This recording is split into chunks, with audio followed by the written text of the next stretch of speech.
من يهده الله فلا مضل له ومن يضلل فلا هادي له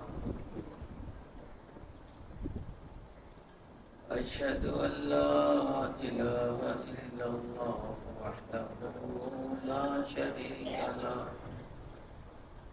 وأشهد أن سيدنا ونبينا ومولانا محمدا عبده ورسوله أما بعد أعوذ بالله من الشيطان الرجيم بسم الله الرحمن الرحيم ياسين والقرآن الحكيم إنك لمن المرسلين صدق الله مولانا العظيم. احباب کرام، عزیز دوستوں، دین بھائیوں، اللہ تبارک و تعالی کا احسان ہے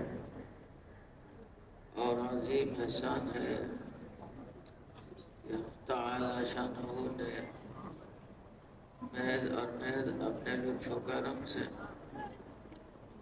ایک عظیم فرض کے ادائیگی کے بعد مزید چند لمحے اپنے دین کی باتوں کو کہنے سننے کی توفیق مرحمت فرمائی. اب تعالی اسے قبول فرما کر ہم سب کے نجات کا ذریعہ بنائے. دوستوں، گزشتہ کئی ہفتوں سے کچھ آیت مبارکہ اور کچھ سورتوں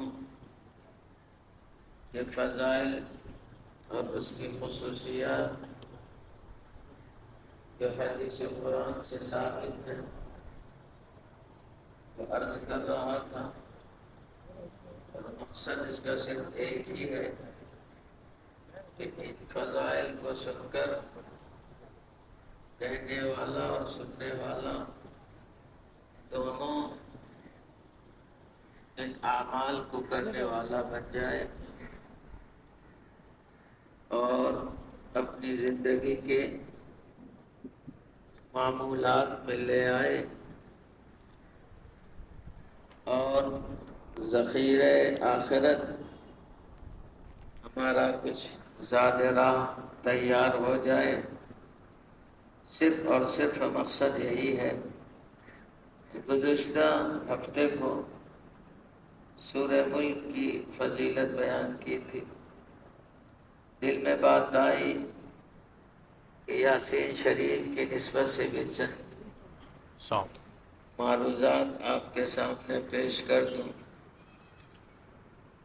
اللہ کے رسول حضرت محمد رسول اللہ صلی اللہ علیہ وسلم نے ارشاد فرمایا، ہر چیز کا دل ہوتا ہے اور اس کے بغیر زندگی نہیں ملتی، زندگی نہیں رہتی. قرآن کریم کا دل یاسین شریف ہے. اور دوستو، یہ تو معلوم ہے کہ دل تمام اعضاء کا حاکم ہے، دل تمام اعضاء کا سردار ہے، بادشاہ ہے. جسمانی اعتبار سے بھی اگر آپ اطباء جسمانی سے پوچھیں تو وہ یہ کہتا ہے کہ اگر جسم سالم ہے، صحیح ہے، تو پورا جسم، دل صحیح اور سالم ہے تو پورا جسم درست ہے. اور اگر جسم، دل صحیح نہیں ہے تو پھر جسم فاسد ہونا شروع ہو جاتا ہے. ایک حدیث میں اللہ کے رسول صلی اللہ علیہ وسلم نے فرمایا، ایک گوشت کا ٹکڑا ہے، اگر وہ سالم اور صحیح ہے تو صالح الجسم کلہ، پورا جسم سالم اور صحیح رہے گا. وَإِذَا فَسُدَتْ فَسُدَتْ كُلَّ، اور اگر وہ جگہ وہ گوشت کا ٹکڑا فاسد ہو گیا، بیمار ہو گیا، خراب ہو گیا تو پورا جسم فاسد ہو جاتا ہے۔ معلوم یہ ہوا کہ جس طرح سے دنیا کے اطباء دل پر محنت کرتے ہیں، اسی طرح مشائخ اللہ والے دل پر محنت کرتے ہیں۔ وہ جسم پہ محنت کرتے ہیں اور یہ دل پر محنت کرتے ہیں، تاکہ دل اللہ کا ذاکر بن جائے۔ اور جب دل اللہ کا ذاکر بن جاتا ہے، اللہ کا ذکر کرنے والا بن جاتا ہے، تو تمام اعضاء سر سے لے کے پیر تک اس کا محکوم ہے، وہ خود ذاکر بن جاتا ہے۔ اور سردار کے قبضے آ جانے کے بعد، بادشاہ کو اپنا بنا لینے کے بعد، جتنی بھی چیزیں ہیں چونکہ اس کے تابع ہیں وہ سب انسان کے قبضے میں ہوتی ہیں۔ مجھے ایک واقعہ یاد آیا اسی نسبت سے۔ ہارون رشید نے ایک بار اعلان کیا اپنے محل میں کہ یہ میرا محل ہے، اس میں جتنی بھی قیمتی سے قیمتی چیزیں ہیں، اور اس نے خاصی چیزیں جمع کر دی تھی، اور فرمایا کہ سارے وزراء سے، سارے مشیروں سے اور سارے عملہ سے کہ یہ جتنی بھی چیزیں خواہ وہ کروڑ کی ہوں، ارب کی ہوں، یہ چیزیں رکھ دی گئی ہیں، جو جس پر ہاتھ رکھ دے گا وہ اس کا ہو جائے گا، وہ اس کو لے جائے۔ وقت مقررہ پر سب جمع ہوئے اور ہارون رشید نے یہ کہا کہ بھائی اب آپ جس پر ہاتھ رکھو لے جا۔ کسی نے کسی پر، کسی نے کسی چیز پر، قیمتی سے قیمتی چیزوں پہ ہاتھ رکھا، چونکہ بادشاہ نے وعدہ کر رکھا تھا کہ وہ اس کا ہوگا۔ ایک کنیز تھی جو کسی چیز پہ ہاتھ نہیں رکھی اور آ کر کے ہارون رشید کے سر پہ ہاتھ رکھ دیا۔ ہارون رشید نے کہا یہ کیا کر رہی ہو؟ اتنے لوگ ہیں، بڑی بڑی چیزیں لے جا رہے ہیں، تمہیں موقع ملا ہے، تم بھی لے جاؤ۔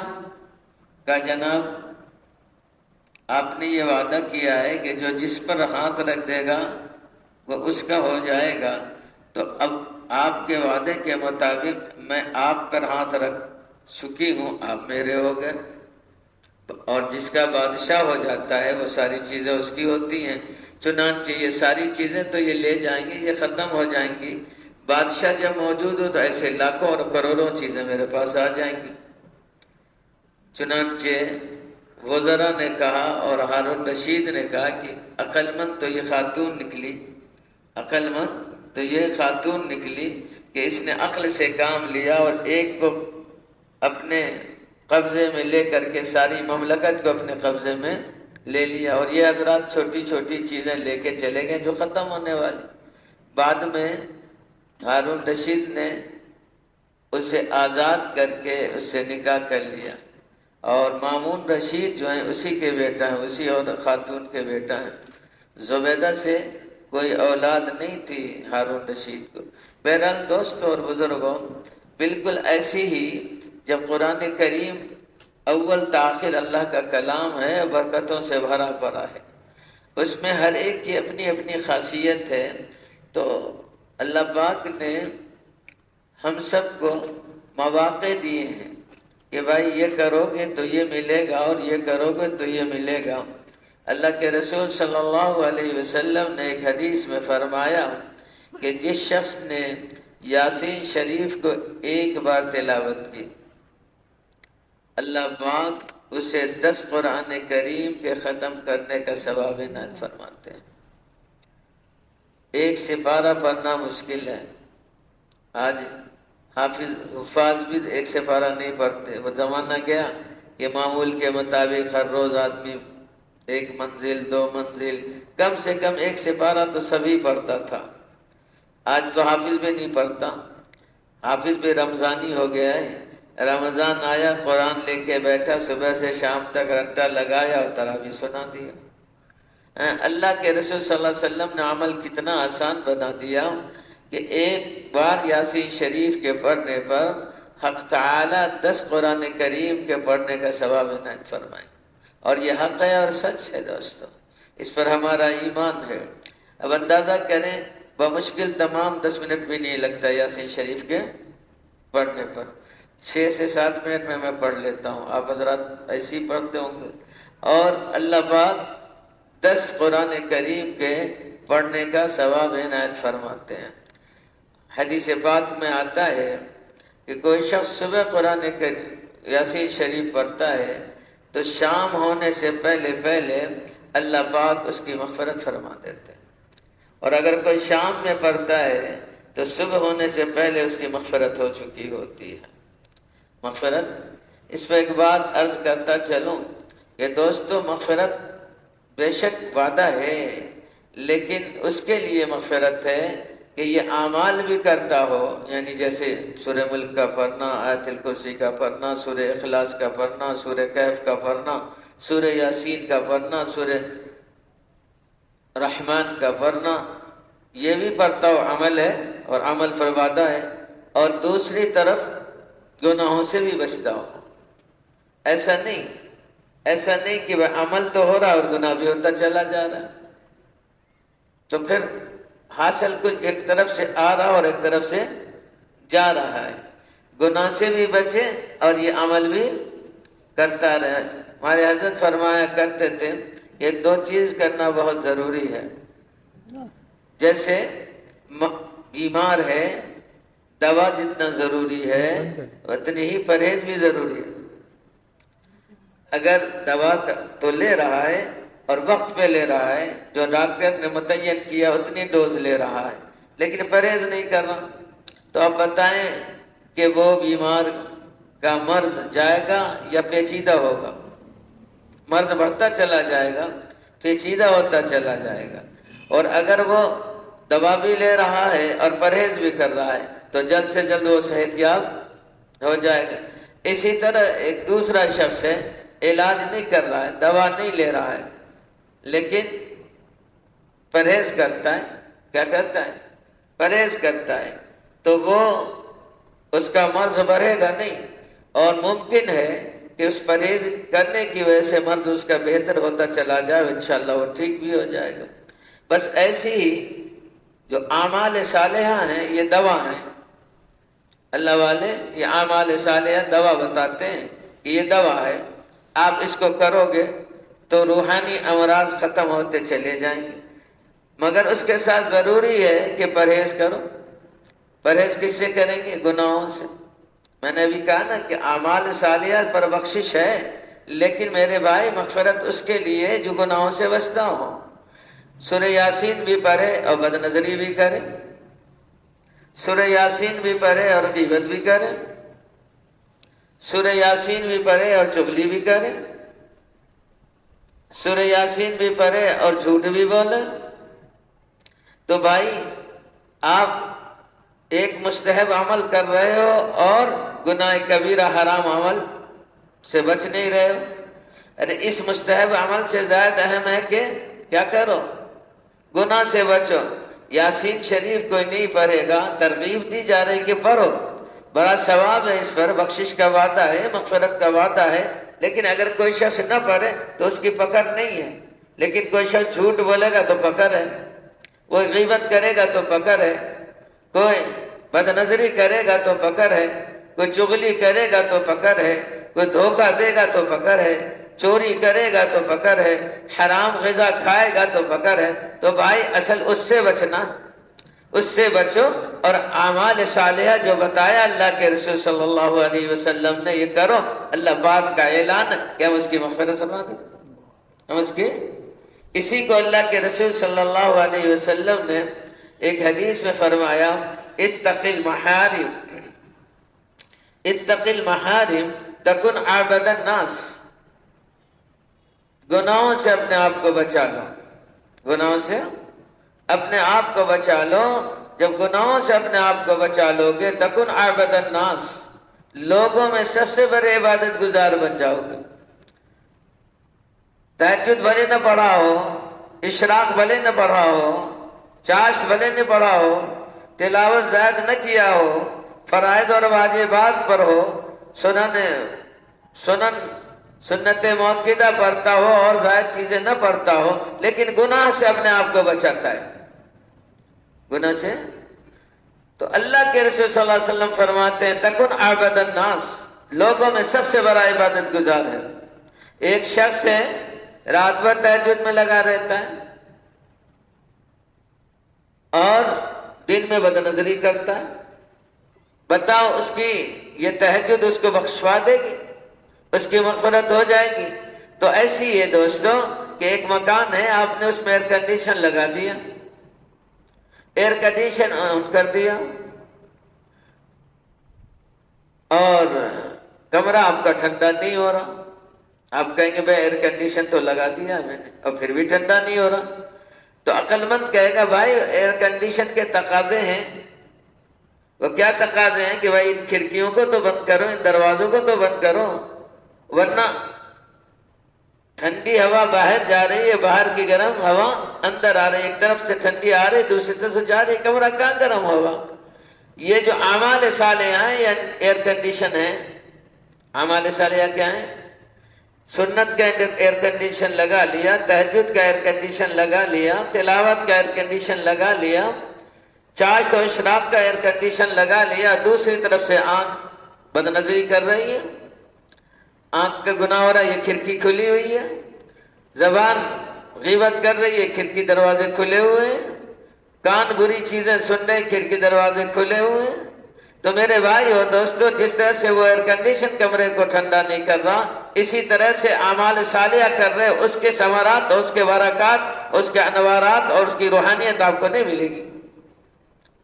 تو اس کے لیے ضروری ہے کہ اعمال صالحہ بھی ہوں، اعمال صالحہ بھی ہوں اور گناہوں سے بھی بچا جائے. تو فرمایا اللہ کے رسول صلی اللہ علیہ وسلم نے کہ جو شخص صبح میں یاسین شریف پڑھتا ہے تو شام ہونے سے پہلے پہلے اللہ اس کی مغفرت فرما دیتے ہیں، اور جو شام میں پڑھتا ہے اسے صبح ہونے سے پہلے پہلے وہ مغفرت کر دیا جاتا ہے ان کو.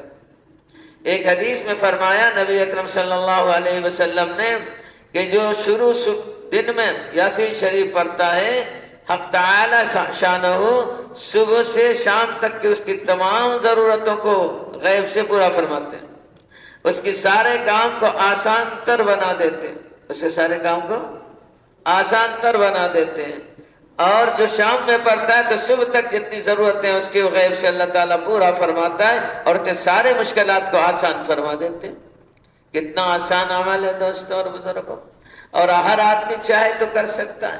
کم سے کم صبح کے وقت میں تو پڑھ ہی لینا چاہیے میرے بھائیوں دوستوں کہ ایک بار پڑھنے پر 10 قرآن کا ثواب اللہ رب العزت عنایت فرماتے ہیں. میں نے گزشتہ ہی ہفتے کو یہ روایت آپ کے سامنے یہ حدیث پیش کی تھی کہ قبر کے اندر جب یہ مردہ ڈالا جائے گا تو سورہ ملک اور سورہ یاسین یہ دو ہمارے اور عذاب دینے والے کے درمیان آر بنیں گے، اور یہ عذاب دینے والے کو روکیں گے کہ تم اسے عذاب نہیں دے سکتے. وہ کہے گا کیوں؟ تو یہ کہے گا اللہ پاک اسے زبان دیں گے، اللہ پاک اسے زبان دیں گے. زبان کے سلسلے میں پہلے میں سورہ ملک کی نسبت سے بھی اور سورہ آیت الکرسی کی نسبت سے بھی، سورہ اخلاص کی نسبت سے بھی حدیث پیش کر چکا ہوں. تو اللہ پاک زبان دیں گے. یہ کہے گا کہ فرشتہ کہے گا کہ کیوں روک رہے ہو؟ تو کہے گا تمہیں معلوم ہے یہ بندہ مدت العمر مجھے صبح شام پڑھتا تھا، یہ کیسے ہو سکتا ہے کہ میرا پڑھنے والا جہنم میں جائے؟ یہ نہیں جانے دیں گے. ایک روایت میں آتا ہے کہ جب انسان قبر میں رکھا جائے گا تو بد عمل گناہ جانوروں کے شکل میں آئیں گے. جانور جیسے نیک عمل کو اچھی شکل اللہ پاک دے گا. جیسے کہ میں نے بتایا تھا کہ نماز کے سلسلے میں کہ ایک بزرگ نے کہا کہ اے اللہ ہماری نماز دکھا دیجیے. اللہ پاک نے اسے دوشیزہ کی شکل میں دکھا دی. اب جب وہ نماز دیکھا انہوں نے دوشیزہ کی شکل میں دکھا دی. اب جب وہ نماز دیکھا انہوں نے تو دیکھا آنکھ نہیں ہے، نابینا ہے. چنانچہ انہوں نے اللہ پاک سے کہا کہ یا اللہ، وہ بزرگ نے اپنے شیخ کے پاس وہ گئے، اپنا خواب بیان کیا کہ میں نے اللہ پاک سے دعا کی تھی کہ اللہ میری نماز دکھا دیجئے. اللہ پاک نے نماز دکھائی اور مجھے وہ نماز جو ہے نابینا نظر آئی، آنکھ نہیں تھی. تو شیخ نے کہا مجھے یہ بتاؤ کہ تم آنکھ بند کر کے نماز پڑھتے ہو؟ تو اس نے کہا ہاں میں آنکھ بند کر کے نماز پڑھتا ہوں. تو شیخ نے کہا بھائی نبی کی سنت آنکھ کھول کے نماز پڑھنا ہے. نبی کی سنت، تو چونکہ تمہاری نماز نبی کی سنت کے خلاف تھی تو نبی کی نور، اس میں نبی کا نور نہیں آیا، وہ بے نور ہو گیا. عرض یہ کر رہا تھا کہ اللہ تعالیٰ نے شکل دی نا، اسی طرح سے یاسین شریف کو بھی زبان دے گا تو یہ یاسین شریف روکے گا. اور ایک روایت میں آتا ہے کہ یہ گناہ جو ہے جانوروں کے شکل میں آئیں گے. چنانچہ روایت میں آتا ہے کہ ایک قبر میں لاش رکھی گئی اور تھوڑی دیر میں ایک دھماکہ ہوا اور فوراً ہی دیکھا کہ اس سے ایک کتا کالا نکلا. ایک بزرگ ہیں جو جنازے میں شریک تھے، وہ آگے بڑھے اور اس کتے کو پکڑا اور کہا نالائق، یہ ابھی تو ہم جنازہ ڈال کے آئے، ابھی تو پہنچ گیا، تو کون ہے؟ اس نے کہا بھائی میں حقیقتاً کتا نہیں ہوں، میں برا عمل ہوں، گناہ ہوں، میں اس کے ساتھ آیا تھا. گناہ جیسے نیک عمل ساتھ جائے گا ویسے برا عمل بھی ساتھ جائے گا. میں آیا تھا اور میں اس کو سزا دینا تھا مجھے، لیکن یاسین شریف اور سورہ ملک نے مجھے درے مارے، گرز مارے ہیں لوگوں کے. وہ جو آواز تم نے سنا دھماکہ ہوا وہ اس گرز کے تھے جس کی وجہ سے میں باہر بھاگا ہوں اور میں بھاگا قبر سے باہر آیا. دیکھو اللہ پاک یاسین شریف کے پڑھنے والے کو اور سورہ ملک کے پڑھنے والے کے ساتھ اعجاز و اکرام کیسا کرتے ہیں اور انعام کیسا دیتے ہیں. تو میرے عزیز دوستوں اور بزرگوں، اللہ کے رسول صلی اللہ علیہ وسلم نے فرمایا صبح پڑھو گے شام تک کی مغفرت ہو جائے گی، رات پڑھو گے صبح تک مغفرت ہو جائے گی. صبح پڑھو گے ساری ضرورتیں اللہ پورا کرے گا، رات پڑھو گے صبح تک اللہ تعالیٰ آپ کی تمام ضرورتوں اور حاجتوں کو غیب سے پورا فرمائے گا. ایک بار پڑھو گے 10 قرآن کریم کا ختم اللہ پاک ختم قرآن کا ثواب دے گا. شام کو پڑھو گے، صبح پڑھو گے 2 بار تو 20 ختم قرآن روزانہ کما سکتے ہو. اور آپ کہو گے مولوی صاحب ایسے کہہ رہے ہیں. نہیں دوستوں، میں نے آپ سے ایک روز بیان کیا تھا کہ اللہ کے رسول صلی اللہ علیہ وسلم نے ایک بار صحابہ سے کہا کہ جتنے جمع ہو سکتے ہو جمع ہو جاؤ. مسجد نبوی میں صحابہ جمع ہو گئے. اللہ کے رسول نے فرمایا بتا دو کہ میں آج 1/3 قرآن کی تلاوت کروں گا. صحابہ نے جب یہ سنا کہ آپ صلی اللہ علیہ وسلم 1/3 قرآن کی تلاوت فرمائیں گے قرآن، پھر آپ صلی اللہ علیہ وسلم تلاوت فرمائیں، کیا ماحول ہوگا. صحابہ جمع ہو گئے. آپ صلی اللہ علیہ وسلم کاشان نبوت سے تشریف لائے اور سورہ اخلاص ایک بار پڑھا اور گھر چلے گئے. صحابہ رکے رہے کہ شاید آپ صلی اللہ علیہ وسلم پہ وحی آ رہی ہے اس لیے گھر چلے گئے. خاصا وقت لگ گیا. باہر آئے تو دیکھا صحابہ ویسے کے ویسے بیٹھے ہوئے ہیں. پوچھا کیوں نہیں گئے تم لوگ؟ کہ یا رسول اللہ آپ نے کہا تھا کہ 1/3 قرآن پڑھیں گے. تو اللہ کے رسول صلی اللہ علیہ وسلم نے فرمایا میں نے تو پڑھ دیا. یا رسول اللہ کہا سورہ اخلاص نہیں پڑھا ایک بار؟ کہاں پڑھا؟ سورہ اخلاص ایک بار پڑھنے کا 10 سپارہ قرآن کا ثواب ملتا ہے. اسی طرح میرے بھائی اور دوستوں، اللہ کے رسول صلی اللہ علیہ وسلم جو سارے سچوں کے سچے آقا مولا صلی اللہ علیہ وسلم فرما رہے ہیں کہ 10 قرآن کریم کا ثواب ایک بار یاسین شریف پڑھنے پر ملتا ہے. اس یقین کے ساتھ آپ پڑھ کے دیکھو میرے بھائی اور دوستو کتنے اعمال صالح آپ کما لو گے اور اللہ کی مغفرت اور اللہ کی رحمت اور اللہ کی بخشش اور اللہ کے عطایا ملتے چلے جائیں گے. میں کہا کرتا ہوں اللہ کے جیسے اللہ پاک کی ذات اقدس لامحدود ہے، اللہ پاک کی ذات لامحدود ہے، اسی طرح اس کے عطایات بھی لامحدود ہیں. عطاءً قرآن کہتا عطاءً غیر مجزوز، اس کی نعمتیں ختم ہونے والی نہیں ہیں، اس کے عطایا بند ہونے والے نہیں ہیں. جتنا چاہو اس سے کہیں زیادہ اللہ دیتا ہے. ہم میں کمی ہے لینے میں، دینے میں کمی نہیں ہے، دینے میں کمی نہیں ہے. اللہ پاک ہمیں سورہ یاسین شریف کو پڑھنے والا بنائے. اور فرمایا کہ اپنے بیماروں پر یاسین کو پڑھ کے دم کیا کرو. کیا ہوگا اس سے؟ فرمایا اس سے صحت ہو جاتی ہے. اس سے صحت ہو جاتی ہے۔ اور اگر جان جا رہی ہے، وقت متعین ہو گیا ہے، تو روح نکلنے میں آسانی ہوتی ہے۔ روح نکلنے میں آج لوگ ڈرتے ہیں یاسین شریف پڑھنے کی کہ یہ پڑھے گا تو یہ مر جائے گا۔ بھائی اس کی بری حالت ہے، اب تو وہ جا رہا ہے، تو فرمایا کہ ان پر یاسین پڑھو گے تو آسانی ہو جائے گی۔ میرے ساتھ ایک واقعہ ہوا، بس اس کو کہہ کر کے آپ کا وقت شاید نہیں لوں گا۔ میں نارتھ ناظم آباد میں مدنی مسجد میں آئی بلاک میں ایک زمانے میں اس مدرسے میں پڑھاتا تھا، بلکہ اس مدرسے کو کی بنیاد اور قائم کرنے والا میں ہوں۔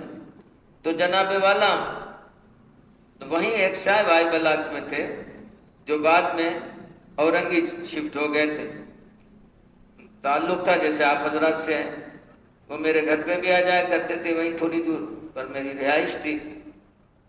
ایک روز، یہ سن 86 کی بات بتا رہا ہوں، 2 بجے یا 3 بجے رات میں میرے گھر پہ دستک ہوا۔ میں باہر نکلا، کون؟ کا فلاں میں ان کا بیٹا آیا کہ والد صاحب 3 دن سے حالت نزا میں ہیں، بس ذرا سی سانس چل رہی، تکلیف بہت ہے، روح نکل نہیں رہی ہے، آپ کو بہت یاد کر رہے تھے جب تک ہوش میں تھے۔ اور اس زمانے میں جہاں دیکھو لاش ہی لاش نظر آ رہی تھی، ایم پی ایم وغیرہ کے جو حالات چل رہے تھے، لیکن تعلق ہوتا ہے۔ ان کا زمانہ گزرا ہے، بیچارے آتے جاتے رہے۔ اب یہ دیکھوں یا تعلق کو دیکھو، میں نے کہا چل، وہ موٹر سائیکل سے مجھے لے گیا اورنگی میں۔ چنانچہ میں جب گیا تو ان کی حالت ایسی تھی، میں نے ایک بات پڑھا، فسبحان الذی بیدہ ملکوت کل شیء والیہ ترجعون پہ آیا، وہ ٹھنڈے ہو گئے، وہ روح نکل گئی۔ تو پڑھنے سے شفا ہوتا ہے، اور اگر وقت متعین ہے تو آسانی سے روح اللہ پاک قبض کو فرما لیتا ہے۔ اللہ پاک روح نکلنے میں آسانی عنایت فرما دیتا ہے۔ یہ نہ ڈرا کرو کہ یہ مر جائے گا، مرنا تو ہے، اور جو طے ہے وہ ہو کے رہے گا۔ جانے والی چیز رکتی نہیں ہے، آسانی ہو جاتی ہے، آسانی ہو جاتی ہے۔ اللہ پاک ہم سب کو عمل کی توفیق عنایت فرمائے۔ وآخر دعوانا الحمد للہ رب العالمین، والصلاة والسلام علی سیدنا مولانا محمد النبی الأمی وعلی آلہ وصحبہ واہل بیتہ اجمعین۔ اللہم ربنا آتنا فی الدنیا حسنۃ وفی الآخرۃ حسنۃ وقنا عذاب النار۔ اللہم انت السلام ومنک السلام، تبارکت ربنا وتعالیت یا ذا الجلال والاکرام۔ سمعنا واطعنا غفرانک ربنا وإلیک المصیر۔ اللہم اعنا علی ذکرک وشکرک وحسن عبادتک۔ یا اللہ ہم سبوں کے گناہوں کو، خطاؤں کو معاف فرما، ہماری غلطیوں کو درگزر فرما، ہم پہ رحم و کرم کا معاملہ فرما۔ یا اللہ مقامات مقدسہ کی حفاظت فرما، حرمین شریفین کی حفاظت فرما، بیت المقدس کی بازابی کی صورت فراہم فرما، عالم اسلام کی حفاظت فرما، مجاہدین اسلام کی حفاظت فرما۔ یا اللہ ہم سب کو معاف فرما، یا اللہ ہم سب کی مغفرت فرما، ہمارے والدین کی مغفرت فرما، ہمارے اساتذہ کی مغفرت فرما، ہمارے مشائخ کی مغفرت فرما۔ یا اللہ ہماری دعاؤں کو محض اور محض اپنے لطف و کرم سے قبول و مقبول فرما۔ صلی اللہ تعالی علی خیر خلق محمد وعلی آلہ وصحبہ واہل بیتہ اجمعین۔